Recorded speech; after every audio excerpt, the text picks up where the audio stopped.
when my parents were in the hospital when I first got hit by the car, they were sitting in the waiting room and there was this really lovely man who just kept talking to them the whole time. And they were like, my mom was like, he was so nice. He made us feel so good. And then at the end of it, when they were about to leave, the doctors called us in after like, you know, whatever, a 7-hour surgery or something. He was like, anyway, if your daughter, the reason I'm talking to you is if your daughter doesn't make it, I sell T-shirts for memories. You know, I can put a photograph, the dates. I make bumper stickers for the car. And my parents were like, what is your life? You're just here waiting for someone's loved one to die so that you could sell them T-shirts.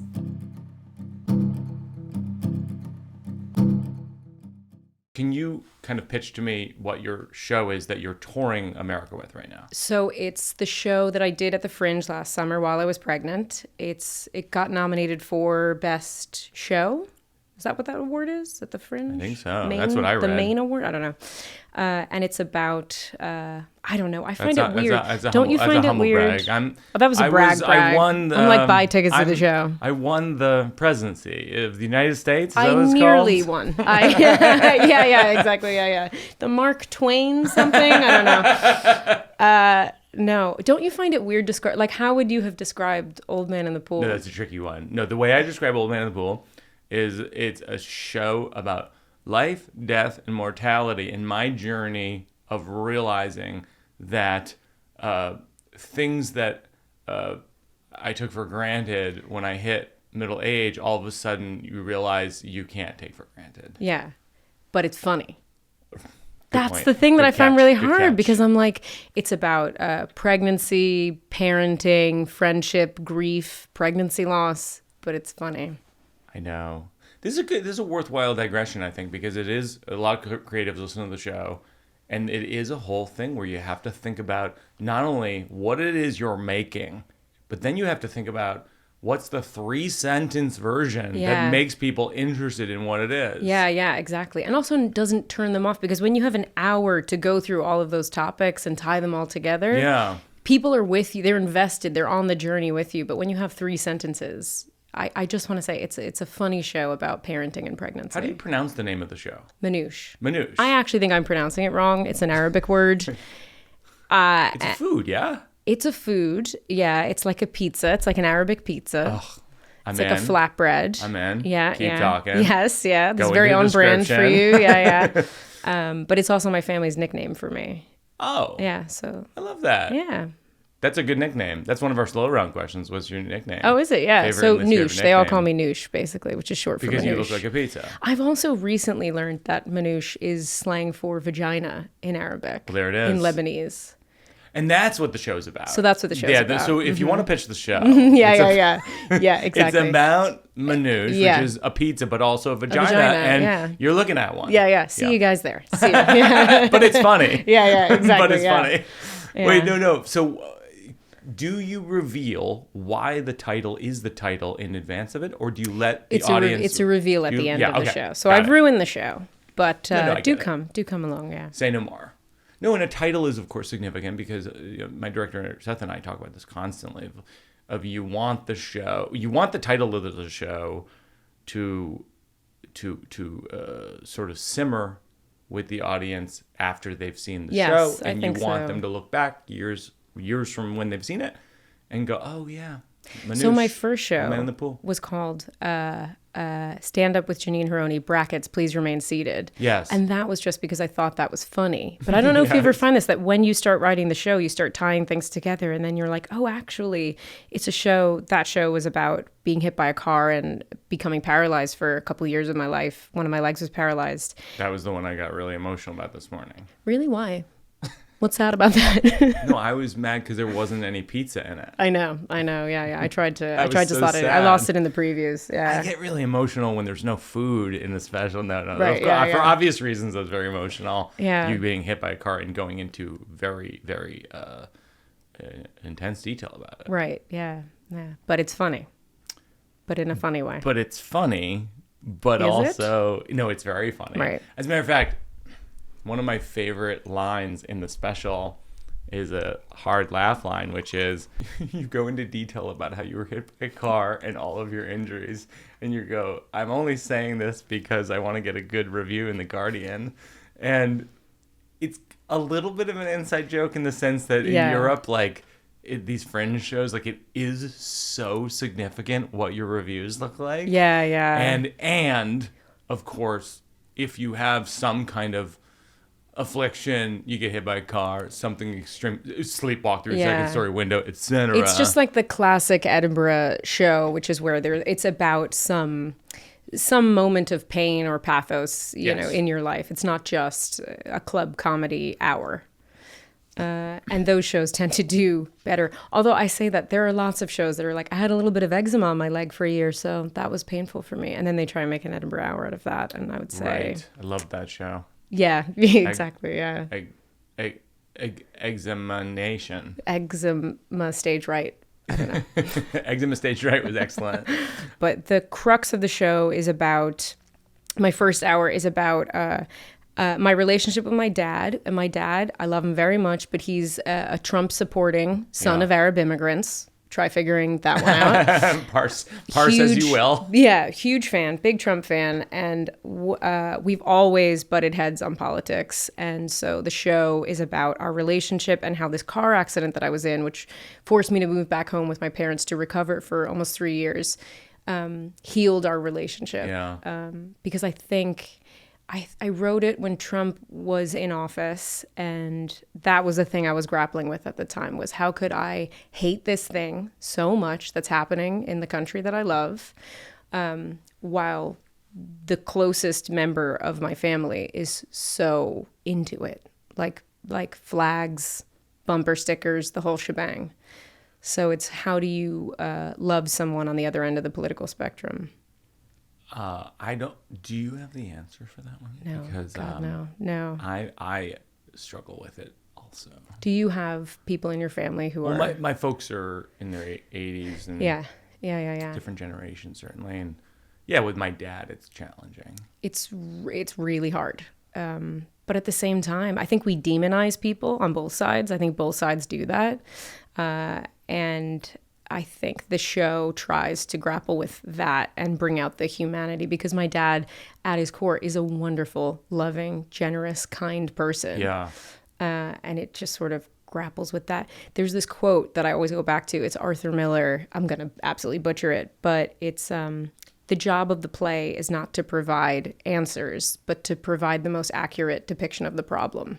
Yeah. And so I think getting on stage and saying I have all the answers is very boring, because no one has all the answers, and it's always more complex than you think it is. But also, I think nobody thinks they're the evil one. Do you know what I mean? Oh, I know. Nobody's walking around like I'm on the bad team. They all think that they're answering the question the right way. Have you ever read that short story, Red Badge of Courage? Oh my God, when I was a kid, yeah. Yeah. I think I read it in like maybe senior year of high school or something. Yeah. But that's I always think of that, because it's a soldier who is he walks up to a riverbank, and in the river, he's covered by trees, but in the river he sees a soldier from the other side who's just bathing, just like enjoying the weather and having a nice time, and his gun is on the other side of the river. He couldn't possibly get to it, and this soldier has his gun with him, and he can kill this unarmed guy, but he chooses not to because he sees the humanity in him.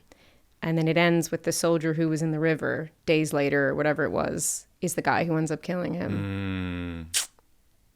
And that's comedy. But it's funny. But it's funny. Yeah. You have this joke in one of your specials about performing for one person. Oh, yeah. Was that a friend? That was actually my husband.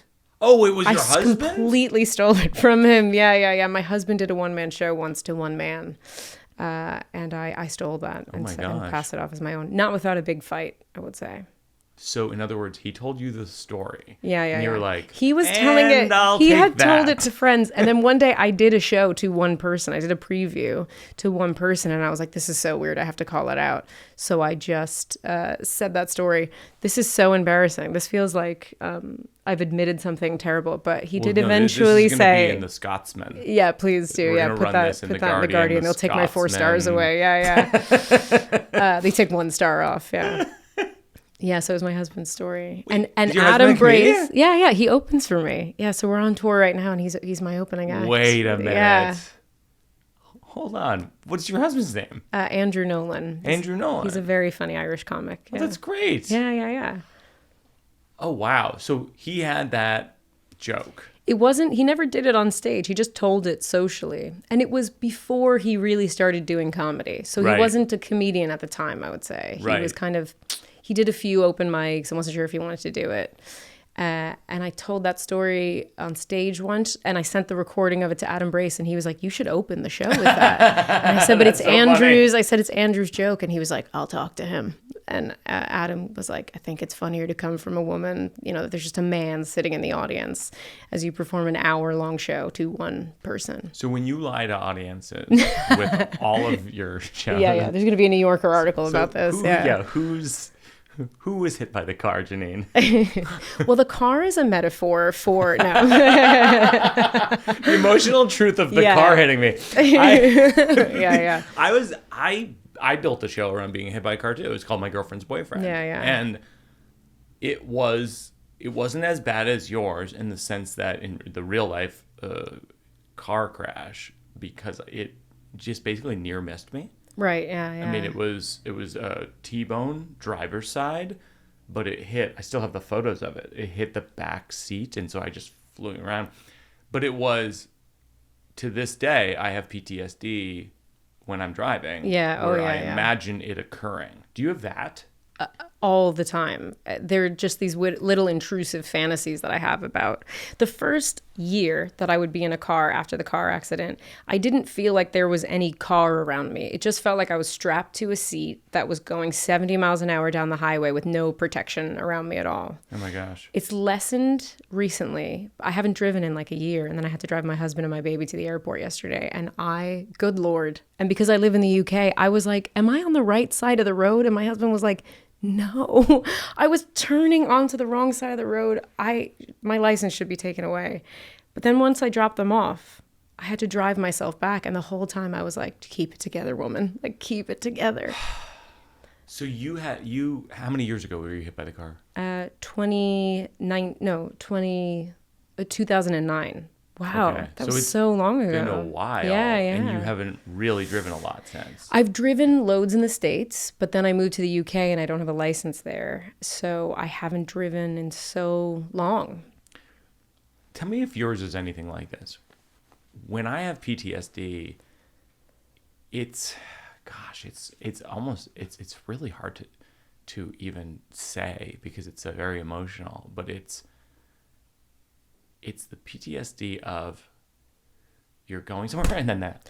Yeah. You know the feeling when it's so abrupt. It's more abrupt than anything I've ever experienced in my life. Yeah. In a way that I to people who haven't been hit by a car, I can't even describe. Yeah. That's exactly what it is. You're completely right. We had a flat tire. We pulled to the shoulder and we were waiting for help.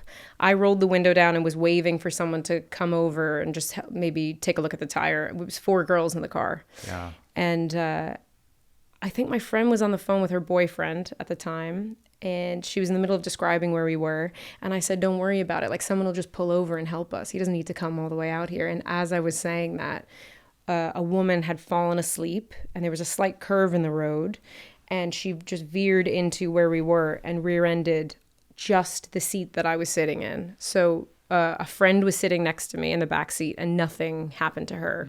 But I got pinned inside the car. And because she spun out and knocked out a street lamp, it was so dark. So no one else who was in the car knew what had happened, really. We weren't looking at the car.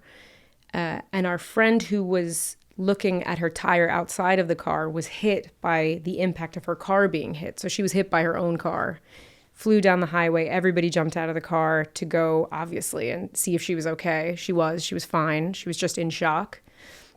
And then I realized that I was stuck in the car, just completely, I couldn't move. And I thought, oh, my spine must be broken, and that's why I can't move my legs. I didn't realize that the car was crushing me because you can't look around, And I just thought, I'd seen all those shows that were like, I shouldn't be alive. Those reality shows that are on like Discovery Channel at 2 a.m. And I thought, oh, I must be bleeding internally. This is what you always hear about, that someone's like got internal bleeding. And I thought, I'm going to die. Yeah. But it's funny. How long were you sitting on that? Halfway through that story, you were like, I know exactly what really good. Very good. Yeah. I like that. I apologize for having it. Don't apologize. It was very good. It takes away something. No, not at all. It takes away something. Not at all, no. But way to call me out on it. But and also you really looked like you were listening. Very good. Really very good acting. Oh, have I taken a lot of improv workshops? That's emotional for me to hear again, even though I've heard you tell that story. It's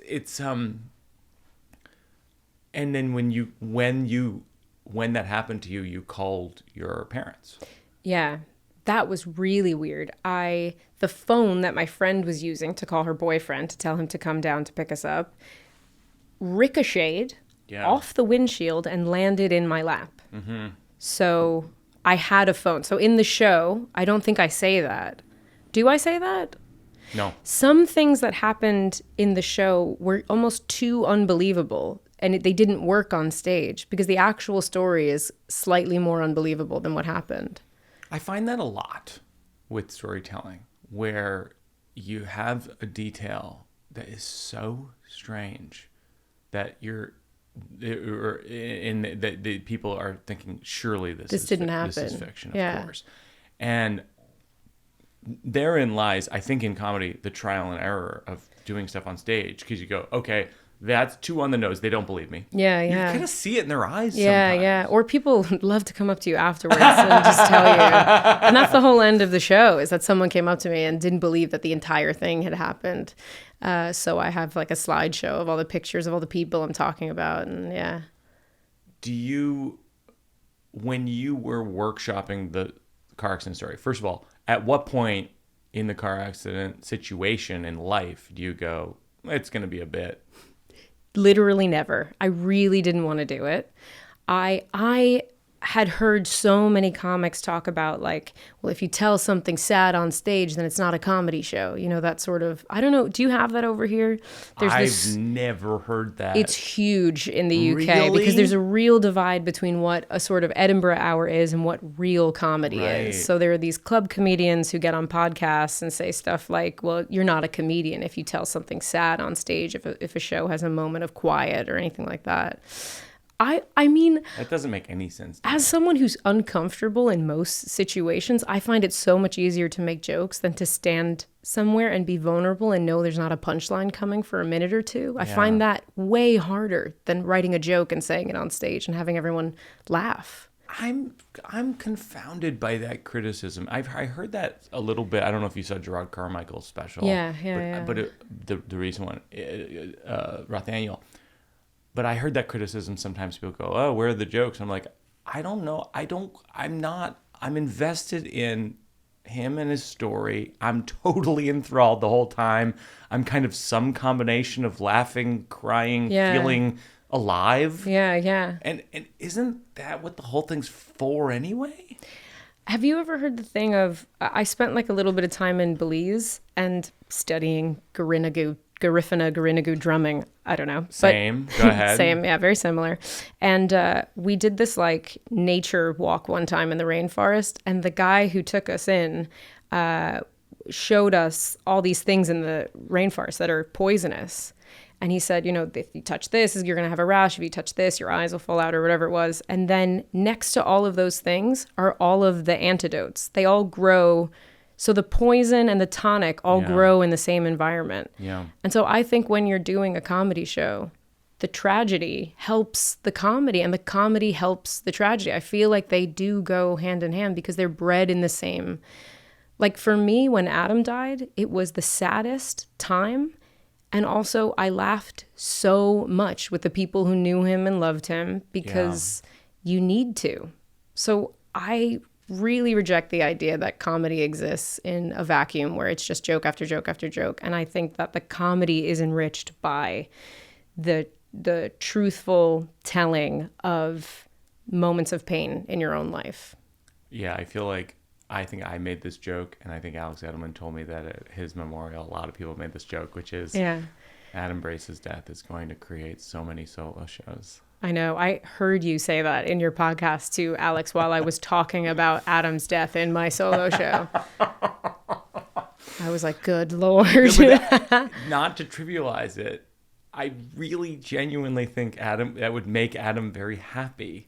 So so you asked me about the car accident. When did it become a bit? And it was Adam.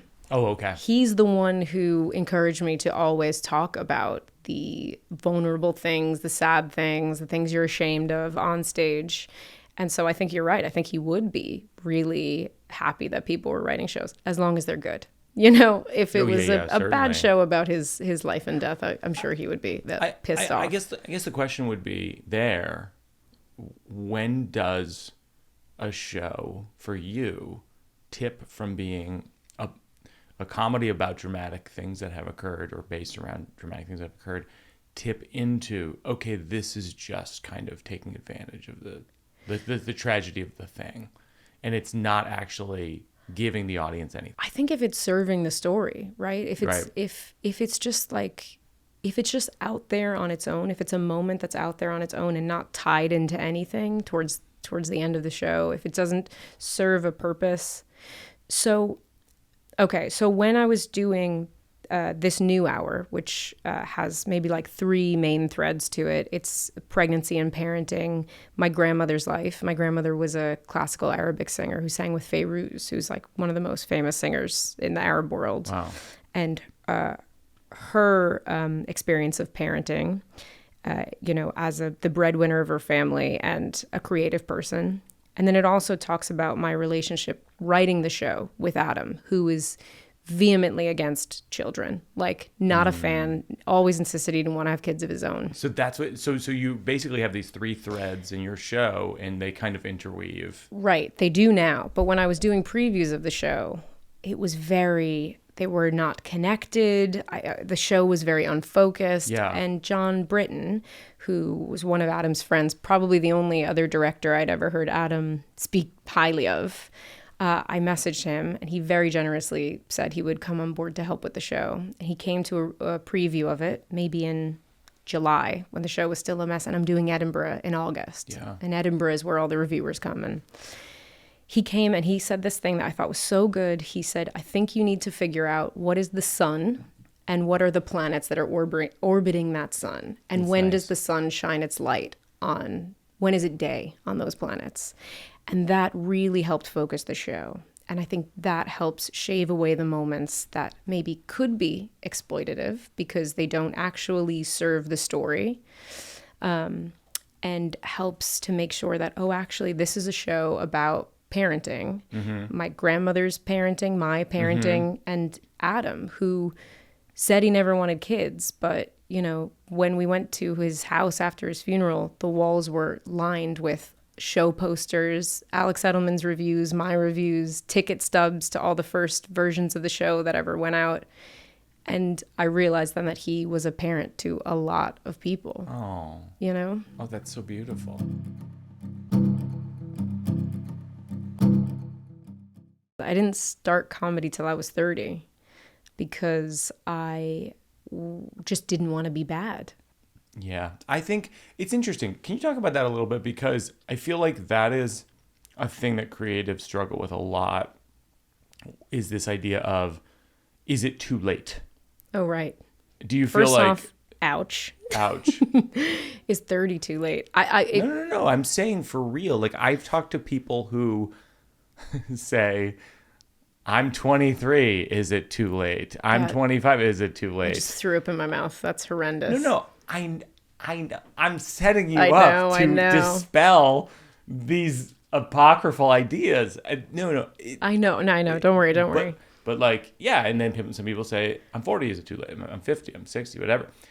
What do you say to these people?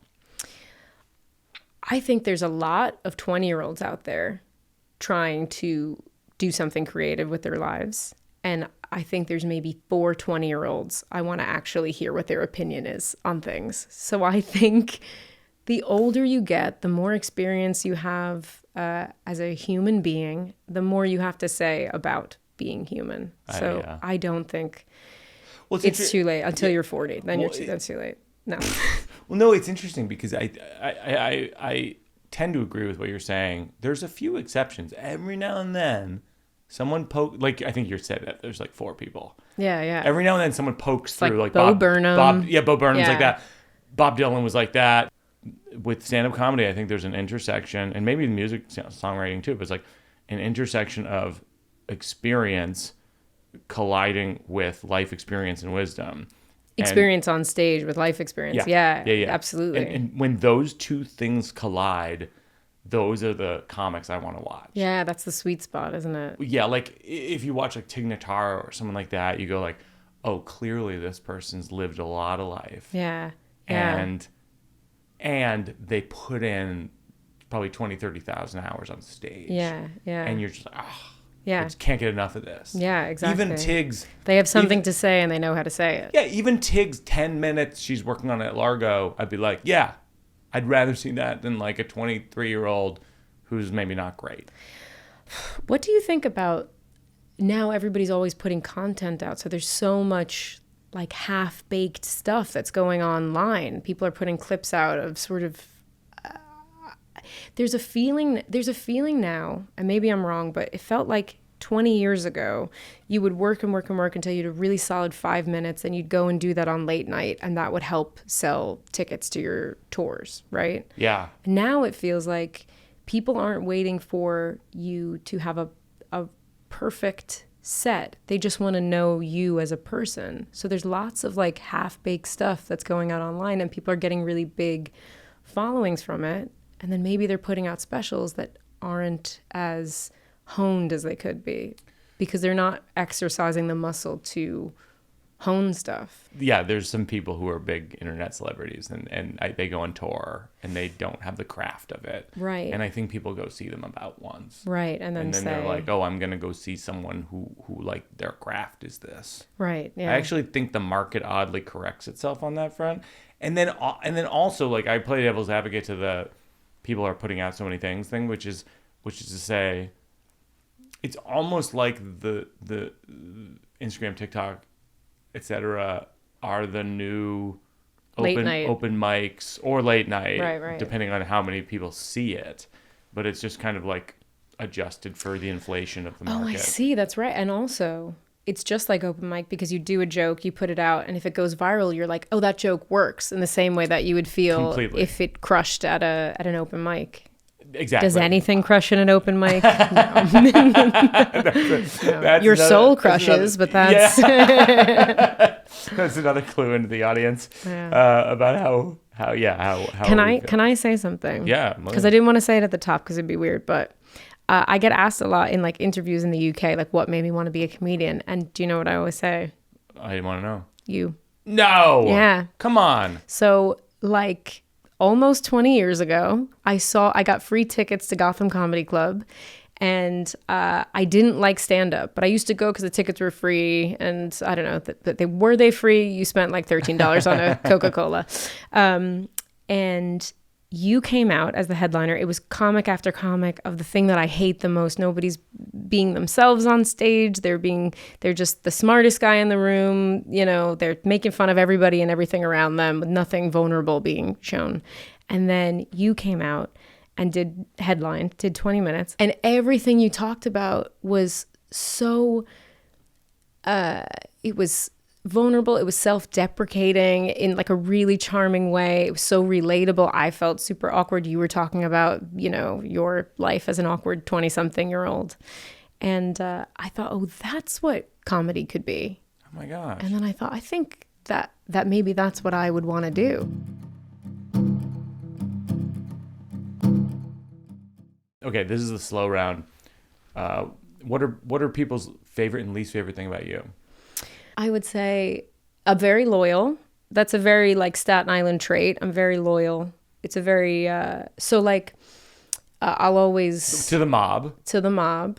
I did work for the mob. Did you really? Briefly as a waitress. Did you know you were? Big time. Really? But where I grew up, it wasn't weird. I knew a lot of people who was like, oh, his dad's in jail because he's in the mob, or, you know, isn't that crazy? I didn't think it was crazy. We had that a little bit in Massachusetts growing up. Right, yeah. Yeah. I went to a high school. Worcester Mafia was Right. a thing. Boston Mafia, of course, was a thing. Whitey Bulger. Worcester Mafia sounds very cute. No, Worcester Mafia was real. Right, okay. No, Worcester Mafia was real. It sounds like something you'd put on it sounds like a sandwich you'd order in a deli, like, oh, the Worcester Mafia. Worcester's a very Italian town. Area. And it was pretty real. Yeah, I think one of the girls in my high school, her uncle was in prison for killing her other uncle, like her by marriage, because of a mob thing. Oh, wow. That's a lot. So you worked at a restaurant where you knew it was mafia connected. The guy who owned, I'm probably going to get killed after this, but the guy who owned it had taken the fall for these like 4 big mafia heads. Like he went to jail for embezzlement or whatever it was. Went to jail for 12 years. The IRS took all his money. His wife left him. And when he came out, he had nothing. But while he was in prison, he fell in love with cooking because there's nothing to do. So he just learned how to cook. And so when he got out, these 4 mafia heads who he had taken the fall for just gave him the deed to a restaurant that he just owned outright. So I worked at this restaurant. What a happy ending. While I was recovering from my car accident. So my leg was paralyzed. Oh, God. My leg was paralyzed for almost 3 years, but I still was living my life. I just wore a leg brace that helped me get around. Yeah. And he told me one day I came in, I was in the middle of a lawsuit because you have to sue for the insurance money. I'm sure you experienced this with your car accident. And he was like, yesterday I got a call from this guy asking me all these questions. He said, you got a waitress named Janine working there? How many hours does she work? Does she lift heavy things? And I was like, oh my God, I'm in the middle of a lawsuit. Like, what did you say? And he was like, I'm Italian. I don't talk to nobody. I was like, I love working for the mob. I don't talk to nobody. Yeah. That's wild. It was great. Did you ever interact with crime at that job? No, but every single table that I served, they were always like, you're Italian, right, sweetheart? I'm like, yeah, I'm Italian. Right. Always just say Italian. Just say you're Italian. I look Italian. I said, oh, yeah, I'm Italian. It doesn't hurt to be a Birbiglia in Brooklyn. Oh, my God, yeah. So favorite thing about you is loyalty. Oh, geez. Least favorite thing?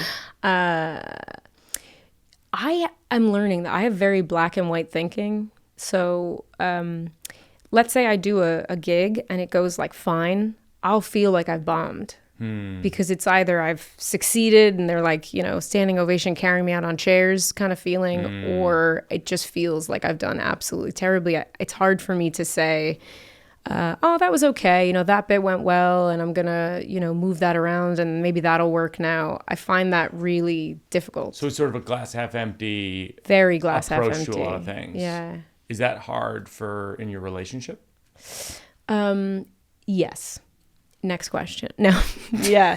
No, my husband's constantly reminding me like that there is value in failing and value in not absolutely smashing something because failure is just a chance to learn, isn't it? You and your husband are both comedians. What is, I had my wife Jenny on the show recently and we were talking about the relationship between 2 artists in a family. What are the upsides? What are the downsides? Upside is he understands, we both understand the small successes and what it means to God. At the Edinburgh Fringe, you start so low down the rung, but if you get into the venue called the Pleasance, that's like, it's very hard to get into that venue. But you're performing in an underground bunker that seats 48 people and is very clearly giving everyone around like emphysema because the walls are sweating with like hundreds of year old mold that's been growing there. Yes. So to you, it's like winning a Pulitzer. Yeah. I'm on the Apollo. This is the best thing ever. And to someone who's not in comedy, they'd be like, "You're performing to not even 50 people in a bunker. Like, what's going on? Do you need money? Are you okay?" But when you have someone, it's like 2 orthopedists in the family, and they're like, "It's a shoulder cuff." Right. It's whatever, and they're like, "Yeah, I know." So that's good. And then what are the downsides?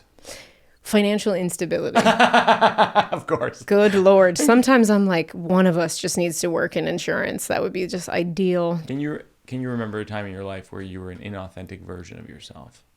My whole life until I was maybe like 32, I would say. 5 minutes ago. Yeah. Have you ever heard this thing of, my therapist always talks about the difference between fitting in and belonging? No, I've never heard that. So I feel like for the first 30 years of my life, I was a funny person because I was just trying to fit in. Yeah.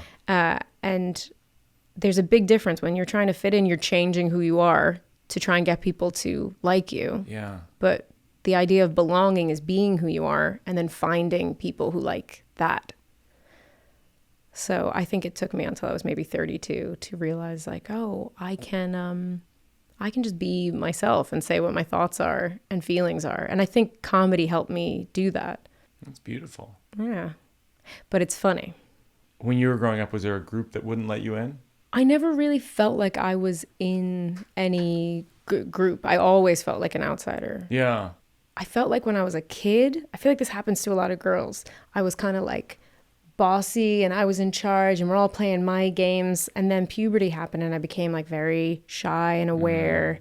I don't know if you noticed this with your daughter, but became very aware of the people around me and what was I saying, what were people thinking of me. And I think because of that, I started to really retreat into myself and I didn't put myself out there in groups. So even people who when I was a kid, I would say I was friends with, I think I didn't really feel like I was part of their thing. Did you feel that way? It's funny. Your answers in the slow round really give me pause because they sort of send me back to my own childhood. I relate to a lot of what you're saying.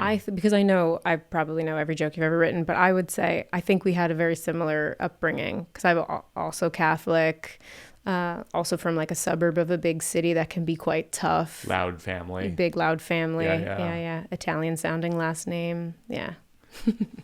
Do you have any material? I do, but what if it's bad? We're going to talk about it. All right. Because I think like all my stuff is half-baked too. I mean, that's the premise of this, working it out section. Here's a couple things in my notebook. Sometimes I feel like I'm in the movie Charlie and the Chocolate Factory and my daughter's Charlie and her friends are the other kids. They're like, I'm Mike TV. I'm Augustus Gloop. I'm Veruca Salt. I'm Viola Bargard. And my daughter is nice, and she deserves a chocolate factory. That's funny. Beautiful. I think that's beautiful. Right? I also think every parent thinks that. No parent thinks their kid is Augustus Gloop. Right. Exactly. And they are. Yeah. Some of them, they are. There's a lot of Gloops out there. There's a lot of Gloops. There's a lot of Violets. And, like, I think that sorry. This is like, giving me some trouble. It's okay. We're good. Thanks. The reason I wrote that down is precisely the thing you're saying, which is like, I think I want to figure out how to capture this feeling you have when you have a child, which is like, your kid is awesome. Other kids suck. Yeah. Yeah. And like, to me, that's like an archetypal example of that, of like, Charlie is an angel. The other kids are garbage. Also, do you not find it crazy that whole premise of that movie and book is like killing kids? Like, it's like kids are making mistakes. Oh, you mean like when they fall in the chocolate and stuff? Yeah. And then he's like, let's just carry on with the tour. Yeah, that's true. I was terrified of being a bad kid because I watched that movie when I was little and I was like, oh no, I'm going to turn into a giant blueberry if I don't listen to my parents. So that's one. And then, this is something I wrote down the other day, but I think is a funny factoid. I don't know what to do with it. A few years ago, Jen said to me, she goes, when we got married at City Hall, I didn't think we were going to stay married. And I was like, I think we have to have better communication because I was sort of thinking this was like a whole life thing. That is a very funny thing for your wife to say. It is, right? Yes. Well, because, and I think if you unpack it, she's from divorced parents.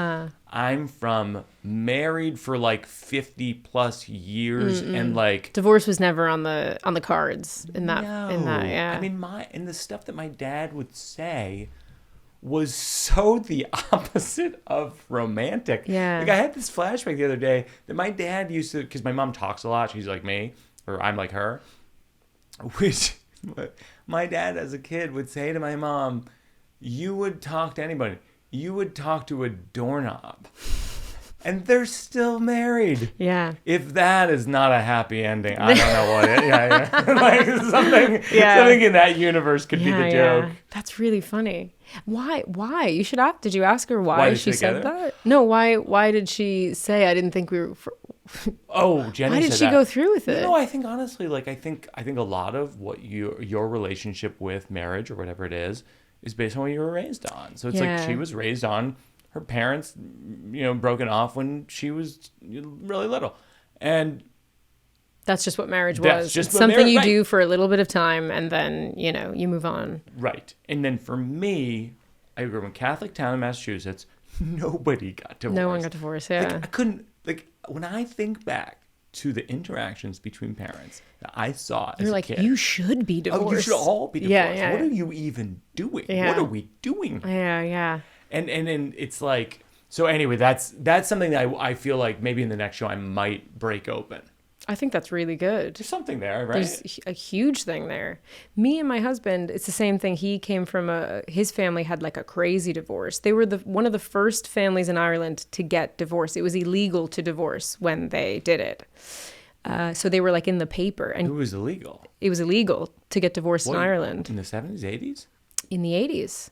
Yeah, so he came from a place of like a crazy divorce. It was in the papers. Kids would say to him, "My mom says I can't talk to you because you're a bastard." Oh, gosh. And my parents, there were times when I was like, "You guys should definitely get divorced. Like you're fighting a lot, So are in my mind, are you putting this on stage? Because this is very funny. No, I like haven't. this.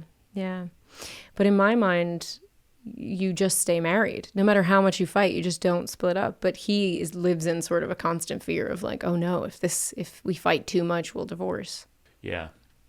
So that's not a joke, But it's funny. is it? I think it is funny. Okay, do you wanna hear some I would do half-assed? some of that. I would do some of the stuff Really? that you're talking about.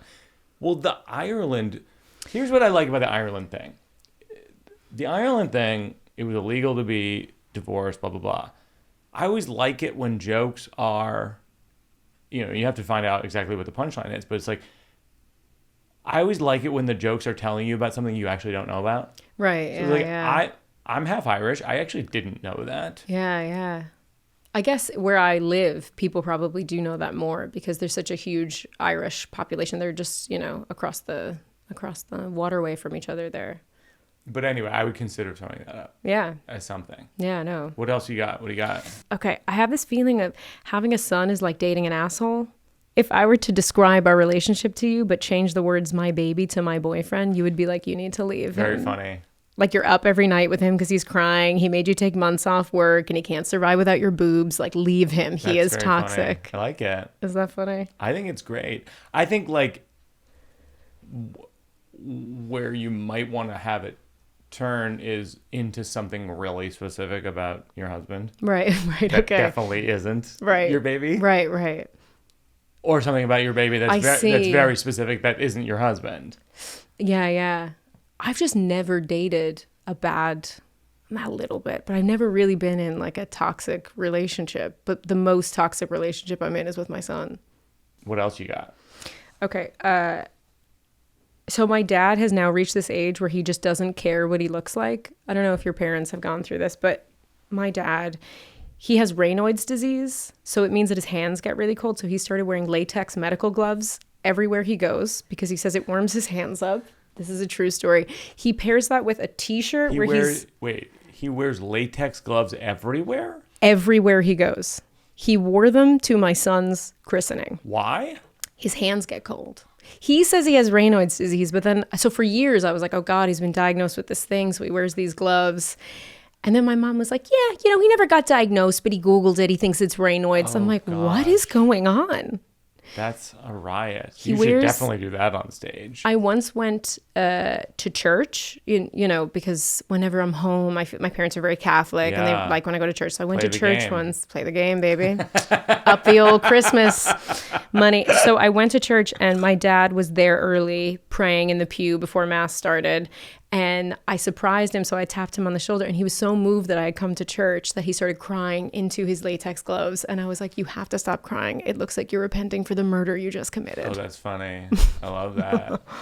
That's great. It's funny when you talk about how your parents prayed for you when you had your accident and you were hit by a car.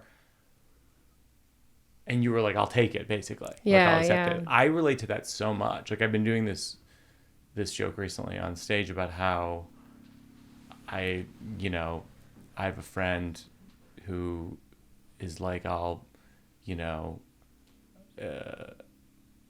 I'm trying to think of what the exact thing is, but it's like, my friend, my friends who pray, I have so much respect for them. Like my Muslim friends who pray 5 times a day. It's like, I can't get myself to drink water 5 times a day. Yeah.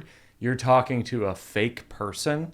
Like that's a You're commitment. Worshiping. Yeah. So a higher power. And then I say to the audience, I go, no offense if anyone, if anyone's religious, I'm viewing your God as a fake person, but also That's funny. Yeah. I go, come on, like if you're praying 5 times a day, one of the times you're like, this is not real. You know what I mean? Like, come on, like, can't we be a little bit honest about that?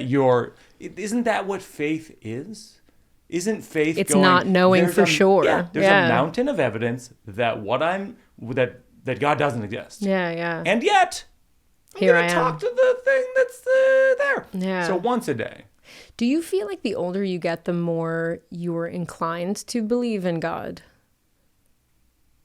Well, do you believe in God? I'm definitely a revolt against what I was raised on, which is like God is watching you at all times. When I was 6 years old, yeah, which I always assumed, like, I guess it's just some guy following me around in a Chevy Malibu, going like, "What's Mike Birbiglia up to?" Yeah, the thing that your parents told you to stay, like stranger danger, exactly. is happening omnipresently. Yeah, right. And so I'm like, I definitely don't want to teach that like to my daughter. I don't want to relay that, and so in some ways, I'm a reaction to that. But then, we took our daughter for her birthday to Museum of Natural History, and we're in the planetarium, and we're watching kind of the miracle that is that the sun is aligned with the earth in such a way that created vegetation and water and this and that. And you just go, well, someone must have designed this. Something of a miracle. Yeah. And so who am I to be like, like I have this joke lately. I go like, I don't want to raise my daughter to be an atheist because like, what's that? Like, grandma's dead and there's no further information at this time. You know what I mean? Exactly. Like, what is that? That's nothing. I know. When Adam died, it's the most I've ever felt connected to my faith in any way, because I just thought, like, he's got to be somewhere. He can't be nowhere, Completely. When my parents were in the hospital when I first got hit by the car, they were sitting in the waiting room, and there was this really lovely man who just kept talking to them the whole time. And they were like, my mom was like, he was so nice. He made us feel so good. And then at the end of it, when they were about to leave, the doctors called us in after a 7-hour surgery or something. He was like, anyway, if your daughter, the reason I'm talking to you is if your daughter doesn't make it, I sell T-shirts for memories. I can put a photograph, the dates. I make bumper stickers for the car. And my parents were like, what is your life? You're just here waiting for someone's loved one to die so that you can sell them T-shirts. Oh my gosh. So yeah, it takes all kinds at the hospital. Old. I know, I got to do that on stage, I guess. Did you not do that on stage yet? I didn't. All right. Well, then we found a lot of good stuff today. All right.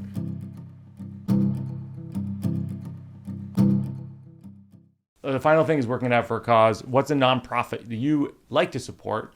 And then we will support them and put and link to them in the show notes. So I'm from Staten Island, and there's this foundation called, it's the Steven Siller Foundation. It's the Towers to Tunnel run, where what they do is they build homes for heroes. So Steven Siller was a firefighter. He was actually in the car accident that I was in. The girl who was sitting next to me, her name was Liz Siller. She's his niece. He was a firefighter who, I think he wasn't working that day, 9/11, drove to his firehouse, got all his gear, got to the tunnel. He couldn't drive through the tunnel, so he ran the whole way to the Twin Towers to try and help. He didn't make it. But because of that, they set up this foundation for him, and they build homes for people in need. So that is really inspiring and beautiful. We will contribute to them. We will link to them in the show notes. Janine, it has been a complete honor and blast talking to you. It's been great. Amazing talking to you. Thanks for having me on. Awesome.